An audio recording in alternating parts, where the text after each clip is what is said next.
आज पाकिस्तान ने दुनिया को दिखा दिया कि आलमी सियासत सिर्फ देखी नहीं जाती, बदली भी जाती है। जब बड़ी बड़ी ताकतें खामोश तमाशाई बनी हुई थीं, तब इस्लामाबाद ने वो चाल चली जिसने खेल ही पलट दिया। पाकिस्तान के ज़बरदस्त सिफारती दबाव और वज़ीर आज़म शहबाज शरीफ और फील्ड मार्शल आसिम मुनीर की बराह रास्त मुदाखलत के बाद डोनाल्ड ट्रंप को पीछे हटना पड़ा। जी हाँ, ईरान के खिलाफ जंगबंदी में गैर मुअय्यना मुद्दत तक तौसी, और ये कोई मामूली कामयाबी नहीं। ये वो लम्हा है जिसने पूरे खित्ते को जंग की आग में जलने से बचा लिया।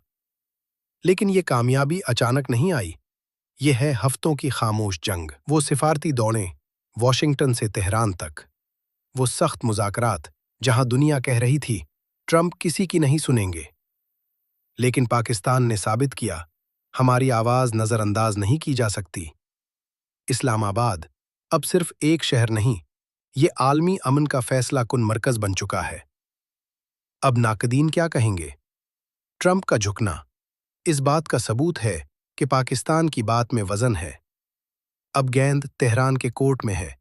क्या वो इस्लामाबाद के अगले मुज़ाकरात में वाज़ेह मौक़िफ़ लेकर आएंगे?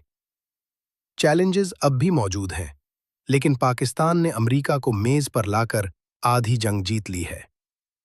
ये है नया पाकिस्तान, जो सिर्फ रद्द-ए-अमल नहीं देता, बल्कि मुअस्सिर किरदार अदा करता है।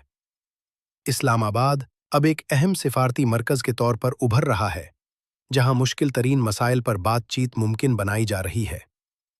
अगर आप चाहते हैं कि ऐसी अहम पेशरफ्त सब तक पहुंचे, तो इस वीडियो को शेयर करें।